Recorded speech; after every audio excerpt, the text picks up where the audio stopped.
सबसे पहले हम लोग देख रहे हैं जीरो डायमेंशनल। ठीक है, जीरो डायमेंशनल के अंतर्गत क्या देख रहे हैं? बिंदु के बारे में। बिंदु किसे कहा जाएगा?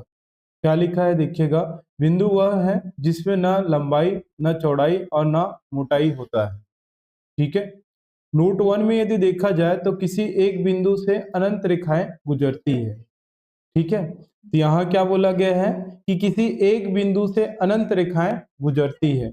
मान लो यहाँ क्या है, बिंदु यहाँ आप समझ गए कि बिंदु क्या है, यहाँ पी हमने यहाँ लिए है, जिसमें यदि देखा जाए तो नोट वन के अनुसार यदि देखा जाए तो किसी एक बिंदु से अनंत रेखाएं गुजरती है। तो मान लो यहाँ क्या है, एक बिंदु पी है और इस बिंदु से क्या होंगे आपके अनंत रेखाएं यहाँ गुजरेगी।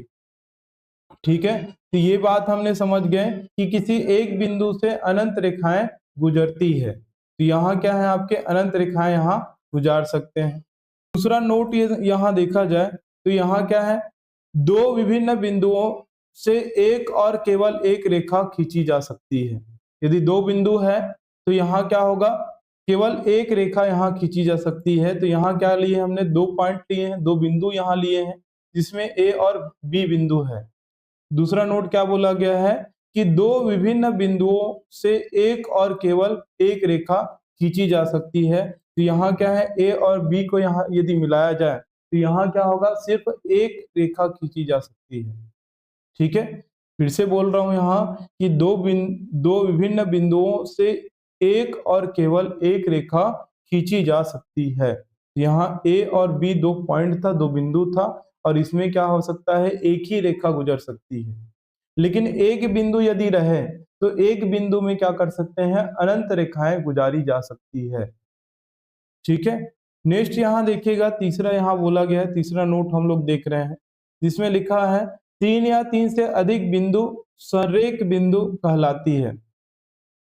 तीन या तीन से अधिक बिंदु संरेख बिंदु कहलाती है यदि वे एक ही रेखा पर स्थित हो। यदि एक ही रेखा पर यदि तीन बिंदु स्थित है तो उसे क्या कहेंगे, हम संरेख बिंदु कहेंगे या संरेख बिंदुएं कहेंगे। तीन या तीन से अधिक बिंदुएं जो एक रेखा पर स्थित ना हो उसे क्या कहा जाएगा, असंरेख बिंदु कहलाती है। तो यहाँ दो पॉइंट देख रहे हैं, यहाँ संरेख बिंदु और क्या देख रहे हैं, असंरेख बिंदु। संरेख बिंदु जिसे किसे कहा जाएगा, जिसमें तीन बिंदु से होकर जाए। जैसे कि यहाँ आप देखेंगे, यहाँ ए बी और सी हमने क्या लिए हैं, तीन बिंदु लिए हैं यहाँ, और तीन बिंदु से क्या कर रहे हैं, एक रेखा गुजार रहे हैं। इसे क्या कहेंगे, संरेख बिंदु। क्या कहेंगे, संरेख बिंदु। मतलब तीन या तीन से अधिक बिंदुएं संरेख बिंदुएं कहलाती है यदि वे एक ही रेखा पर स्थित हो। ठीक है, दूसरा क्या बोल रहा है, यहाँ तीन बिंदु फिर ले रहे हैं, यहाँ तीन बिंदु क्या है, अलग अलग जगह है। तो यहाँ क्या बोला है कि तीन या तीन से अधिक बिंदुएं जो एक रेखा पर स्थित ना नहीं हो उसे क्या कहा जाता है, असंरेख बिंदु कहते हैं। ठीक है, ये बात समझ गए होंगे। यहाँ नोट में जो लिखा है उसको देखिएगा कि यहाँ ए बी सी संरेख बिंदुएं हैं और दो बिंदुएं हमेशा क्या होती हैं, संरेख होती है। याद रखिएगा, दो बिंदुएं हमेशा क्या होती है, संरेख बिंदु होती है। और यहाँ ए बी सी यहाँ देखेंगे तो यहाँ ए बी सी असंरेख बिंदु है, एक ही रेखा पर स्थित नहीं है, इसलिए इसे क्या कहेंगे, असंरेख बिंदु कहेंगे।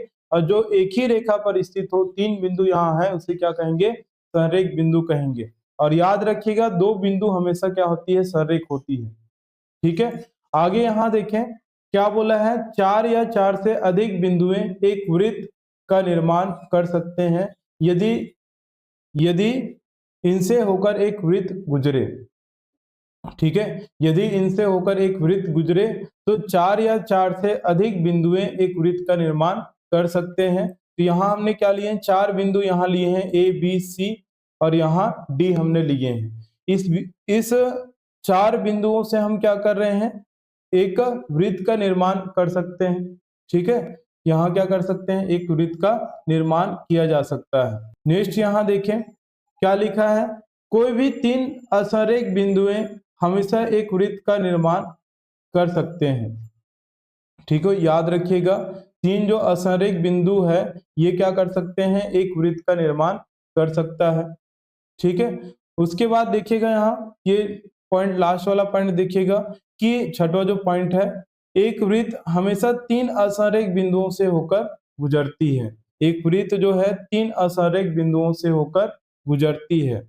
संरेख का, असंरेख का मतलब समझ आ रहा है कि नहीं आ रहा है? संरेख किसे बोलेंगे? दो बिंदु हमेशा संरेख होगा। तीन क्या होगा? यदि तीन बिंदु यदि एक ही रेखा पर है, स्थित है, तो उसे संरेख बिंदु कहेंगे, है ना? तो यहाँ समझ आया होगा। नेक्स्ट हम लोग देख रहे हैं यहाँ वन डायमेंशनल। अभी तक हमने क्या देखे हैं, यहाँ देखिएगा, पीछे यदि देखा जाए तो हमने क्या देखे हैं, जीरो डायमेंशनल के बारे में देखे थे हमने, ठीक है, जीरो डायमेंशनल के बारे में पढ़े थे ना। और आगे हम लोग क्या देख रहे हैं, यहाँ वन डायमेंशनल के बारे में देख रहे हैं। तो वन डायमेंशनल के अंतर्गत यदि देखा जाए तो पहला हम लोग देख रहे हैं रेखा के बारे में, ठीक है। यहाँ हम लोग देख रहे हैं वन डायमेंशनल में रेखा के बारे में देख रहे हैं। रेखा के बारे में क्या लिखा है देखिएगा, ऐसी सरल रेखा जो दोनों तरफ अनंत दूरी तक बढ़ाई जा सके उसे क्या कहा जाएगा, रेखा। रेखा की परिभाषा क्या है, ऐसी रेखा, ऐसी सरल रेखा जो दोनों तरफ अनंत दूरी तक बढ़ाई जा सके उसे क्या कहा जाता है, रेखा कहा जाता है, ठीक है। यहाँ क्या है, दो बिंदु हमने लिए हैं, ठीक है। और यहाँ से यदि देखा जाए तो ये क्या है, आपकी एक रेखा है जो दोनों तरफ क्या हो रही है, बढ़ रही है। रेखा यहाँ यदि मैं बोलूं पी क्यू, यहाँ बोले तो पी क्यू क्या होगा, यहाँ रेखा हुआ, और दोनों तरफ क्या हो रहा है, यहाँ अनंत दूरी तक बढ़ाई जा सकती है। दूसरा पॉइंट क्या है, यहाँ रेखाखंड की बात कर रहे हैं। तो रेखाखंड, रेखा का एक टुकड़ा होता है जिसका दो अंत बिंदु होते हैं, दो अंत बिंदु होते हैं, और रेखा का एक टुकड़ा क्या कहलाता है, रेखाखंड कहलाता है। तो रेखा का हमने एक टुकड़ा लिए हैं जिसे क्या बोल रहे हैं, यहाँ रेखाखंड बोल रहे हैं। तो यहाँ P और Q क्या है, यहाँ दो बिंदु है, और ये क्या कहलाएंगे, आपके रेखाखंड कहलाएगा, क्योंकि ये दोनों ओर नहीं बढ़ेगा। रेखा में क्या होता है, दोनों पॉइंट क्या होते हैं, आगे बढ़ाया जा सकता है, लेकिन रेखाखंड में दोनों पॉइंट क्या होते हैं, आपके अंत बिंदु होते हैं, उसको और आगे बढ़ाया नहीं जाया जा सकता है, ठीक है। ये बात समझ आ गया होगा। नेक्स्ट हम लोग देख रहे हैं किरण के बारे में। एक रेखा जो प्रारंभिक बिंदु से होकर अनंत बिंदु तक जाए, यहाँ केवल एक बिंदु होता है। ये जो किरण होता है ना, किरण किसे कहा जाता है, जिसका प्रारंभिक बिंदु होता है और अनंत बिंदु तक जाए, जिसे क्या कहा जाता है, किरण कहा जाता है। मान लो यहाँ P क्या है, कोई बिंदु है जो क्या है, प्रारंभिक बिंदु है। प्रारंभिक बिंदु से क्या होता है, ये अनंत बिंदु Q तक जाता है। तो यहाँ P हमारा क्या है, प्रारंभिक बिंदु है, Q क्या है, हमारा अनंत बिंदु यहाँ होगा, ठीक है। और किरण को किस प्रकार से लिखा गया है, देख सकते हैं, PQ के ऊपर लिखा गया है, किरण यहाँ लिखा गया है। तो किरण PQ बोल सकते हैं, या PQ के ऊपर क्या लिखेंगे, किरण, जो एरो यहाँ लगाया गया है उस तरीके से हम लगा सकते हैं। तो किरण समझ आया होगा, जिसका प्रारंभिक बिंदु होता है, और अनंत बिंदु, मतलब अनंत बिंदु का मतलब ये है कि वो बिंदु क्या है, अनंत दूरी तक गया है, ठीक है। तो किरण आपको समझ आया होगा। नेक्स्ट हम लोग देख रहे हैं चौथा पॉइंट, यहाँ देख रहे हैं जिसे समांतर या समानांतर या अप्रतिच्छेदी रेखाएं भी कहा जाता है, ठीक है।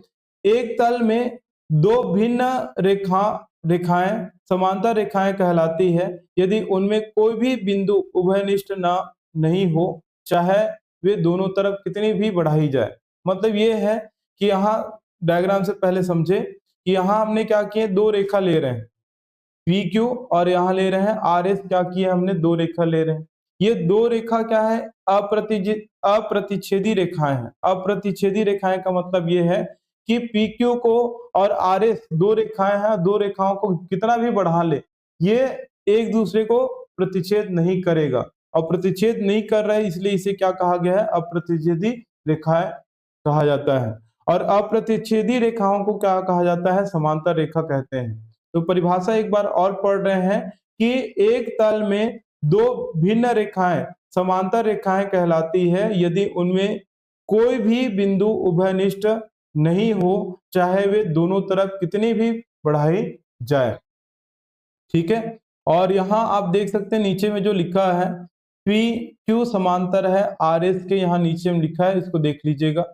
चलिए नोट 1 यहाँ पढ़ रहे हैं। दो समांतर रेखाओं के बीच की जो लंबवत दूरी होती है वो क्या होती है, हमेशा समान होती है। तो यहाँ देखिएगा, दो यहाँ हमने क्या लिए हैं, पी क्यू पॉइंट लिए हैं, है ना, दो यहाँ रेखा लिए हैं पी क्यू और क्या किए हैं यहाँ आर एस, और दोनों के बीच की दूरी क्या होती है, समान होती है, इसको याद रखिएगा।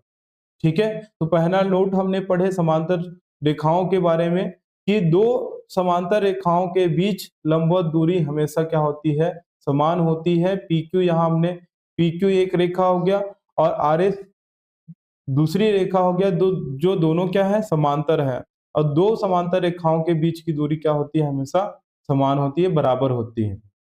यदि दो रेखाखंड एक ही सतह के साथ समान कोण बनाए तो दोनों रेखाएं क्या होती है, समांतर होती हैं। मान लो एक रेखा है, एक समतल है, एक तल है, और इस तल पे क्या है, दो यहाँ हमने क्या, दो रेखाएं यहाँ लिए हैं, और दोनों क्या करता है, समान कोण बनाता है, एक्स अंश, और यहाँ क्या कर दिए, एक्स अंश, यहाँ दोनों कोण क्या है, यहाँ कोई तल है, समझिए बात को कि कोई तल क्या है, पी आर कोई तल है, और इसमें क्या कर रहे हैं, पी क्यू और आर एस दो क्या है यहाँ, दो क्या है यहाँ रेखाखंड है, और दोनों क्या कर रहे हैं, समतल पर समान कोण बनाता है, एक्स अंश यहाँ बना रहा है।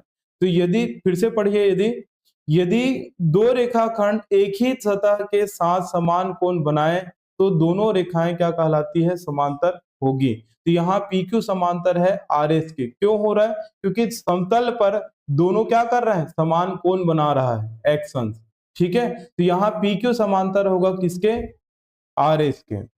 तो दोनों नोट समझ आया। पहले नोट में हमने देखे कि दो समांतर रेखाएं हैं, दोनों के बीच की दूरी क्या होती है, समान होती है, हमेशा समान होती है। दूसरा पॉइंट हमने देखे कि यदि किसी तल पर, कोई तल क्या है, पी क्यू है, सॉरी पी आर क्या है, कोई तल है, और इस तल पर क्या हो रहा है, दो रेखाखंड क्या है, पी क्यू और आर एस यहाँ है, और दोनों क्या कर रहे हैं, समतल पे क्या कर रहे हैं, या तल पे क्या कर रहे हैं, समान कोण बना रहे हैं। तो ये दोनों रेखाखंड क्या होंगे, समांतर होंगे। ठीक है, ये जरूरी चीजें हैं भाई, जब आप आगे पढ़ेंगे, है ना, क्लास के 9th के जो चैप्टर है उसको जब पढ़ेंगे तो ये सारा चीज इंपॉर्टेंट चीजें हैं, तो ध्यान से देखिएगा, इसको कॉपी में नोट कर लीजिएगा, नोट्स बना ले लीजिए, बना लेना। ठीक है, आगे देखिएगा यहाँ टू डायमेंशनल, अभी तक हमने क्या देखे, जीरो डायमेंशनल देखे, वन डायमेंशनल देखे, अब क्या देख रहे हैं हम यहाँ, टू डायमेंशनल देख रहे हैं। तो कोण क्या है, कोण के बारे में यदि देखा जाए तो यदि दो रेखाखंड या किरणों का एक ही अंध बिंदु एंड पॉइंट हो तो इससे किसी इससे बनी आकृति को क्या कहा जाता है, कोण कहते हैं, और अंध बिंदु कोण का क्या होता है, शीर्ष कहलाता है।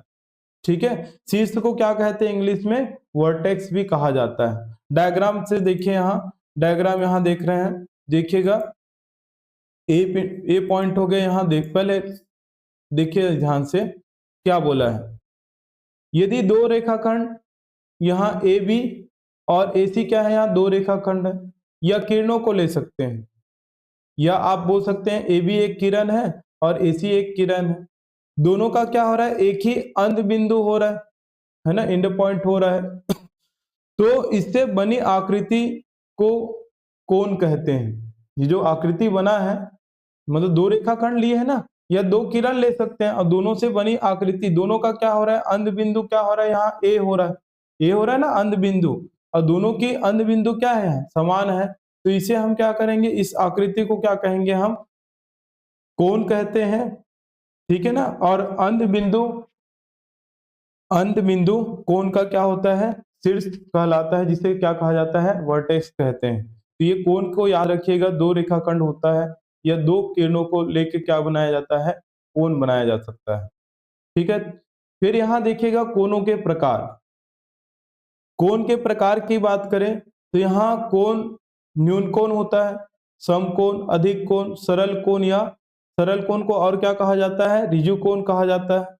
प्रतिवर्ती कोण या पुनर्युक्त कोण, प्रतिवर्ती कोण को पुनर्युक्त कोण भी कहा जाता है, और क्या है यहाँ संपूर्ण कोण। इन कोणों के बारे में हम लोग यहाँ देख रहे हैं, न्यून कोण क्या है, समकोण किसे कहेंगे, अधिक कोण, सरल कोण या ऋजु कोण, प्रतिवर्ती कोण या पुनर्युक्त कोण या संपूर्ण कोण, इस कोणों के बारे में हम लोग यहाँ देखेंगे। तो पहला कोण यहाँ देख रहे हैं, पहला कोण क्या है, यहाँ न्यून कोण है, जिसे क्या कहा जाता है,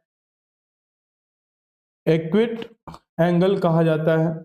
वह कोण जिसका माप क्या है, 90 से कम हो, उसे क्या कहते हैं, न्यून कोण कहा जाता है। यहाँ देखिएगा PQ यहाँ हमने लाइन लिए हैं, यहाँ से क्या है, ये जो एंगल दिखा रहा है, ये क्या दिखा रहा है, 90 अंश का दिखा रहा है, और 90 अंश से कम के कोण को क्या कहा जाता है, न्यून कोण कहा जाता है। यहाँ हमने 45 अंश का कोण यहाँ ले लिए हैं, तो यहाँ कोण जो 45 अंश का बन रहा है, ये क्या कहलाएगा, आपका न्यून कोण कहलाएगा। तो याद रखिएगा, पहला पॉइंट हमने पढ़े कि न्यून कोण किसे कहा जाता है, वह कोण जिसकी माप क्या है, 90 से कम हो, न्यून कोण कहलाता है। दूसरा कोण देख रहे हैं हम, समकोण। वह कोण जिसका माप क्या है, 90 अंश हो, उसे क्या कहा जाता है, समकोण कहा जाता है। तो यहाँ PQ हमने पॉइंट लिए हैं, यहाँ से क्या हो रहा है, आपका कोण जो बन रहा है, ये कितने अंश का बन रहा है, 90 अंश का। तो जिस कोण का माप क्या हो, 90 अंश हो, उसे क्या कहा जाता है, समकोण कहा जाता है। ये बात भी समझ आ गया होगा। अधिक कोण, वह कोण जिसकी माप क्या है, 90 से अधिक तथा 180 अंश से क्या हो, कम हो, उसे क्या कहेंगे, अधिक कोण कहेंगे या अधिक कोण कहलाता है। बात को फिर से समझिए, अधिक कोण, समकोण समझ गए, न्यून कोण क्या था, जो 90 अंश से कम हो, उसे क्या कहेंगे, न्यून कोण। समकोण किसे कहेंगे, जिस कोण का मान क्या हो, 90 अंश हो, उसे क्या कहेंगे, समकोण कहेंगे।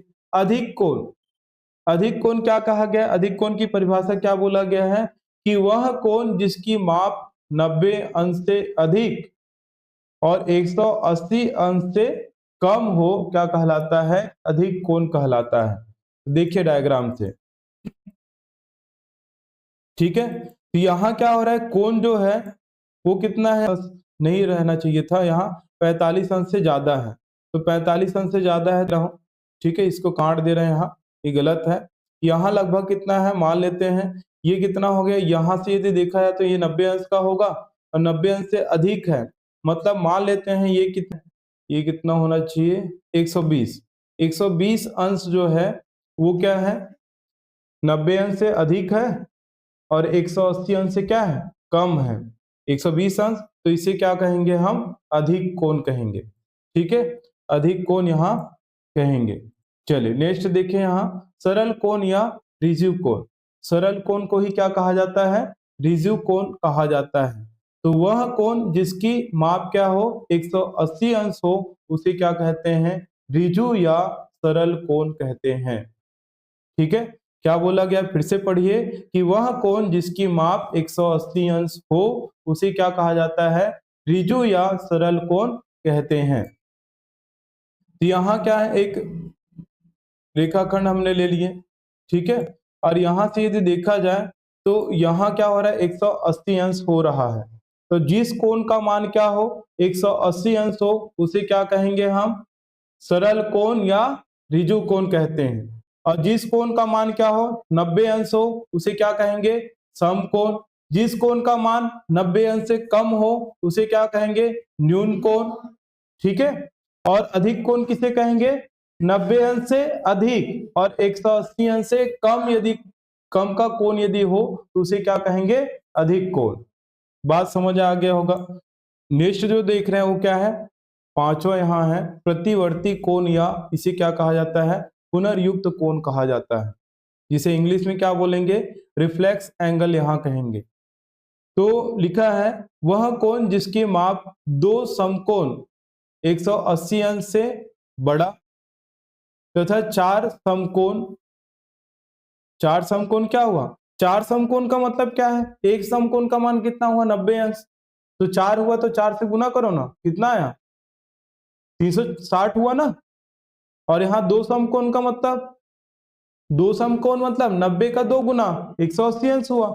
तो वही चीज बोला गया है, देखिए, कि वह कोण जिसकी माप दो समकोण मतलब 180 अंश से बड़ा तथा चार समकोण 360 अंश से छोटा हो, उसे क्या कहा जाता है, पुनर्युक्त कोण कहा जाता है। पुनर्युक्त कोण को प्रतिवर्ती कोण भी कहा जाता है।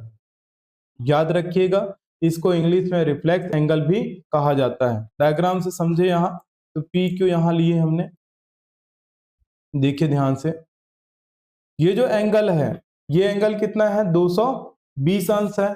220 अंश क्या है, 180 अंश से क्या है, बड़ा है। लेकिन ये क्या है, 360 अंश से कम है। इसे क्या कहेंगे हम, प्रतिवर्ती कोण या पुनर्युक्त कोण कहेंगे। बात समझ आ गया होगा। नेक्स्ट यहाँ देख रहे हैं संपूर्ण कोण। वह कोण जिसकी जिसकी माप क्या रहे, 360 अंश हो, उसे क्या कहेंगे, संपूर्ण कोण कहते हैं। ठीक है, वह कोण जिसकी माप क्या रहे, 360 अंश हो, उसे क्या कहेंगे, संपूर्ण कोण कहते हैं। तो यहां देख लीजिए संपूर्ण कोण का डायग्राम कैसा बनेगा, इस तरीके से आप बना लीजिएगा। ठीक है, तो यहाँ 6 कोणों के बारे में हम लोग देख रहे थे, इसको एक बार और रिवीजन कर रहे हैं, ध्यान से देखिएगा। इस वीडियो में यदि देखा जाए तो हमने क्या क्या देखे, वन डायमेंशनल के बारे में देखे, जिसमें हमने किसी पॉइंट के बारे में बात कर रहे थे, बिंदु के बारे में बात कर रहे थे। तो बिंदु को हम क्या कहेंगे, वन डायमेंशनल कहेंगे, जीरो डायमेंशनल कहेंगे। फिर से अभी तक इस वीडियो में हम लोग क्या क्या देख चुके हैं, zero dimensional, one dimensional, two dimensional यहाँ देख चुके हैं। जिसमें हमने जीरो डायमेंशनल में हमने किसी बिंदु के बारे में बात किए थे, जीरो डायमेंशनल में किसी बिंदु के बारे में बात किए थे। वन डायमेंशनल में क्या बात किए थे हमने, एक रेखा के बारे में बात किए थे। ठीक है, और टू डायमेंशनल में क्या होगा, कोण। दो रेखाखंड क्या करता है, एक कोण का निर्माण करता है, या दो किरण बोल सकते हैं, एक क्या कर सकता है, कोण का निर्माण कर सकता है। तो इसी के अंतर्गत कोण के प्रकार हम लोग देखे हैं। तो क्या क्या देखे, एक बार रिवीजन और कर रहे हैं। तो न्यून कोण किसे कहा जाएगा, जिस कोण का मान क्या है, 0 अंश से अधिक और क्या है 90 अंश से कम यदि हो, उसे क्या कहेंगे, उस कोण को हम क्या कहेंगे, न्यून कोण कहेंगे। ये देखे हमने, जिस कोण का मान, थीटा यहाँ एंगल को दिखा रहा है, तो जिस कोण का मान क्या हो, 90 अंश हो, उसे क्या कहेंगे हम, समकोण। अधिक कोण किसे कहेंगे, 90 अंश से अधिक, लेकिन थीटा का मान क्या रहे, 90 अंश से अधिक, लेकिन क्या हो 180 अंश से कम यदि हो, तो उसे क्या कहा जाएगा, अधिक कोण। फिर से बोलिए, न्यून कोण किसे कहेंगे, 0 अंश से अधिक, 0 अंश से अधिक लेकिन 90 अंश से कम, जिसे क्या कहेंगे, न्यून कोण कहेंगे। समकोण किसे कहा जाएगा, जिस कोण का मान क्या हो, 90 अंश के बराबर हो, उसे क्या कहेंगे, समकोण। अधिक कोण किसे कहेंगे, जो 90 अंश से अधिक लेकिन 180 अंश से कम हो, उसे क्या कहा जाता है, अधिक कोण। सरल कोण या ऋजु कोण, सरल कोण को ही क्या कहा जाता है, ऋजु कोण कहा जाता है, और इंग्लिश में क्या कहा जाता है, स्ट्रेट एंगल कहा जाता है। तो सरल कोण या ऋजु कोण किसे कहेंगे हम, जिस कोण का मान क्या हो, जिस कोण का मान क्या हो, 180 अंश हो, उसे क्या कहा जाता है, सरल कोण कहा जाता है। ठीक है, ये बात भी समझ आ गया होगा। नेक्स्ट देखिए, प्रतिवर्ती कोण या इसी को क्या कहा जाता है, पुनर्युक्त कोण कहा जाता है, जिसे इंग्लिश में क्या कहेंगे, रिफ्लेक्स एंगल यहाँ कहेंगे। तो यहाँ क्या होगा, प्रतिवर्ती कोण किसे कहेंगे, जिस कोण का मान क्या हो, 180 अंश से क्या हो, अधिक, लेकिन क्या हो 360 अंश से कम यदि हो, तो कम का कोण यदि हो, तो उसे क्या कहा जाता है, प्रतिवर्ती कोण कहा जाता है। उसके बाद हमने देखे संपूर्ण कोण, जिस कोण का मान क्या हो, 360 अंश हो, है ना, 360 अंश यदि हो, तो उस कोण को क्या कहा जाता है, संपूर्ण कोण कहा जाता है। वीडियो यहीं तक अंत करते हैं, इसका नेक्स्ट पार्ट जो है अगले वीडियो में मिलेगा। वीडियो अच्छा लगा हो तो प्लीज सब्सक्राइब